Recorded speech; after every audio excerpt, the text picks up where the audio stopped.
miaka waliocheza mpaka leo kutofika makundi ni aibu kubwa.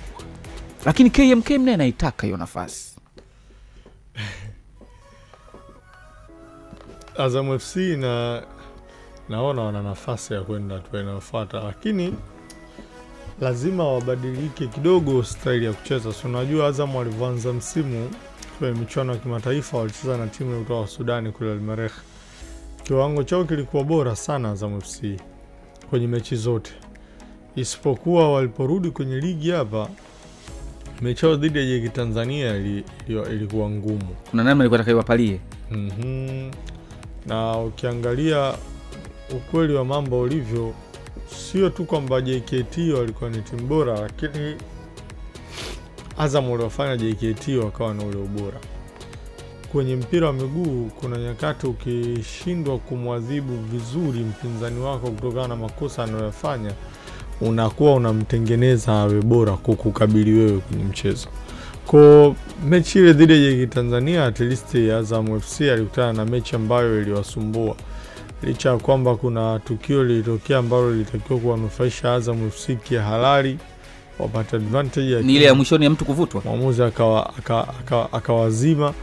Lakini ndio hivyo, mimi huwa naamini Azam kutokushinda ubingwa wa Tanzania huwa kunatokana na vitu vingi. Sio tu ubora wa Simba na Yanga, lakini hata dhuluma anazofanywa Azam pia huwa zinachangia asiwe na wakati mzuri kwenye ligi. Lakini ukiangalia kwenye mechi ya kimataifa, mimi Azam FC naamini wanajiona. Nafasi walionayo kwa sasa ni kujaribu kufanya kila kinachowezekana ili timu ingie hatua ya makundi ya kombe la shirikisho. Wanaye kocha ambaye alishazoea kuishi maisha hayo ya kucheza mashindano, kwa maana ya kucheza hatua makundi, kucheza hatua za mtoano. Ameshazoea kocha Flora Ibenge, tofauti na club. Yani Ibenge ana uzoefu mkubwa kwenye mashindano kuliko timu anayoifundisha. Ibenge ametoa mara mwisho ubingwa wa kombe la shirikisho na RS Berkane akiwafunga Orlando Pirates. Kwangu mimi naamini Ibenge ni mwalimu ambaye anaweza kuipeleka Azam kwenye hatua makundi na timu ikapata uzoefu. Unajua Azam FC miongoni mwa vitu ambavyo vinawanyima nafasi ya kujiona wana uwezo wa kufanya vizuri kwenye hatua makundi kitokea wamefika ni uchanga wa timu kwenye mashindano. Timu haina uzoefu kiasi hicho. Na sio timu tu, mpaka nenda kwa mchezaji mmoja wa Azam, kahesabu wachezaji wangapi wamewahi kucheza mashindano ya kimataifa. Utakuta sio kikosi kizima kina wachezaji ambao wamewahi kufika level kubwa ya mashindano kwa maana ya kucheza hatua za mtoano. Kwa hivyo ukiangalia uhalisia wa mambo ulivyo na gundua Azam FC ni timu ambayo inatafuta sasa hivi kuweka rekodi ya club, lakini rekodi kwa wachezaji mmoja sasa.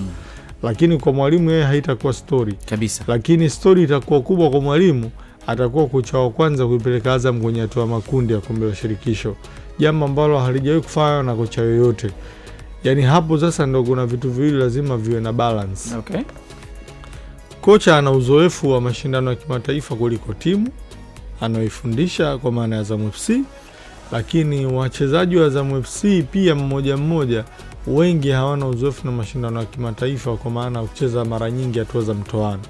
Lakini ukiangalia Bakanuti, ukiangalia upande wa pili, kocha ana rekodi ambazo ameweka na club tofauti kwa kupita. Isipokuwa kwa Azam FC ana nafasi ya kuandika rekodi mpya kwenye maisha yake na kwenye klabu. Azam hajawahi kucheza hatua makundi ya kombe la shirikisho.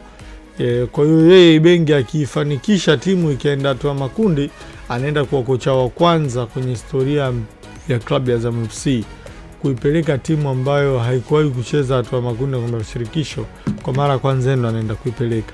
Lakini faida kwa wachezaji pia itakuwa ni rekodi mbili.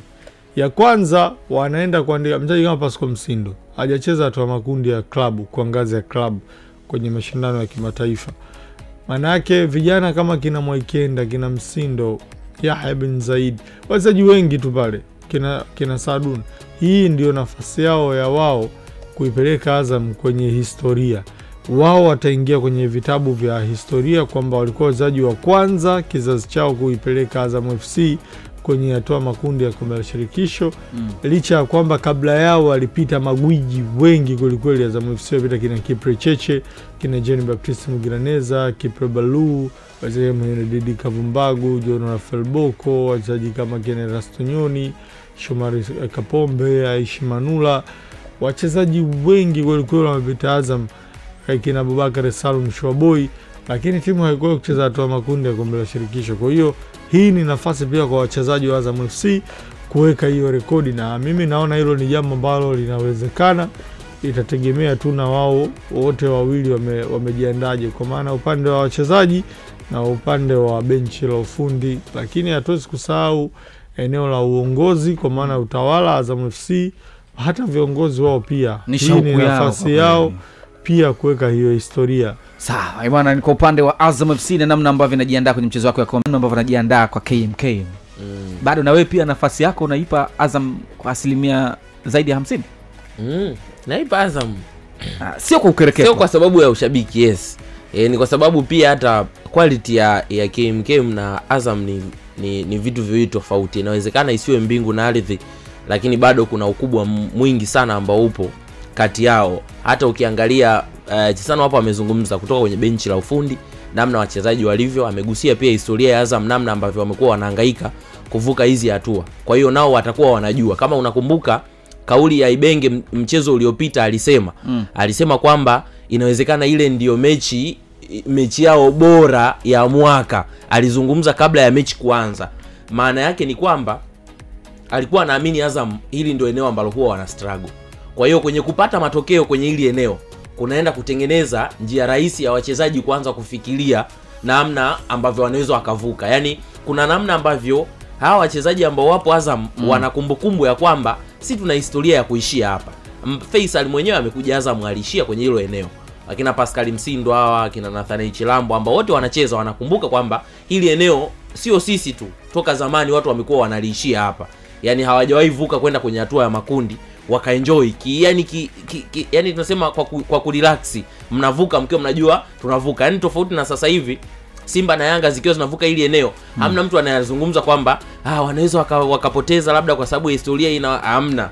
Kila mtu anazungumza kwamba hii ni maeneo ambayo wamezoea kuvuka, wanavuka kawaida comfortable. Sasa kwa Azam wao ili limekuwa ni eneo ambalo kama kuna mzimu ambao huwa unawavuta kwenye hili eneo la kuvuka kwenda kwenye wakikaribia tu. Wakikaribia wanakutana na kitu cha ajabu. Wametoa sare kwao, wametoa sare ugenini, timu imeondoshwa kwenye mashindano. Kwa hiyo kile ambacho walikuwa wanazungumza, Ibenge alikuwa anatengeneza kwanza saikolojia kwa wachezaji kwamba hili sio eneo lao. Yaani nyewe mna quality kuliko hapa ambapo mnaishia. Nafanyaje? Na watengenezea mazingira ya kisaikolojia wachezaji kuamini kwenda kwenye hatua ya makundi litakuwa ni jambo la kawaida kuanzia sasa hivi. Na ndio maana alisema ule ndio utakuwa mchezo wao muhimu wa mwaka. Mtu ukiangalia unasema Azam mchezo gani muhimu wa mwaka, timu yenyewe mbovu hiyo, ndio kwanza inaanza, haijawahi fika kwenye group stage, inawezekanaje? Lakini Ibenge kuna kitu ambacho alikuwa anakifikiria. Kwa hiyo kwangu kwenye quality bado Azam ni bora. Hata michezo ya kirafiki ambayo Azam alicheza dhidi ya KMKM, nakumbuka msimu uliopita, bado KMKM walikuwa ni wa kawaida sana mbele ya Azam. Hata kwenye mashindano ya ambayo walicheza ya Mapinduzi bado Azam walikuwa bora kwenye timu nyingi sana. Lakini kile ambacho tunakizungumza ni kwamba bado wanahitaji kufanya maandalizi, kwa sababu yeye pia KMKM kufika pale sio kwa bahati mbaya, amemuondoa mtu na ndio maana akasogea kwenye eneo la juu. Kwa hiyo lazima mjiandae kisawasawa kwenda kukabili mpinzani ambaye anakuja mbele yenu ili muweze kupata matokeo. Bwana, huku YouTube pia asanteni kwa wote ambao mmeendelea kutuandikia. Nimekuona Juma Semindu anasema kila laheri kwa Young Africans, lakini Sanza Masanja anapatikana Nyonga Mlele Tanzania, mtaa wa Usesula, anasema Azam wapambane wafike makundi, lakini kuna mwamba mwingine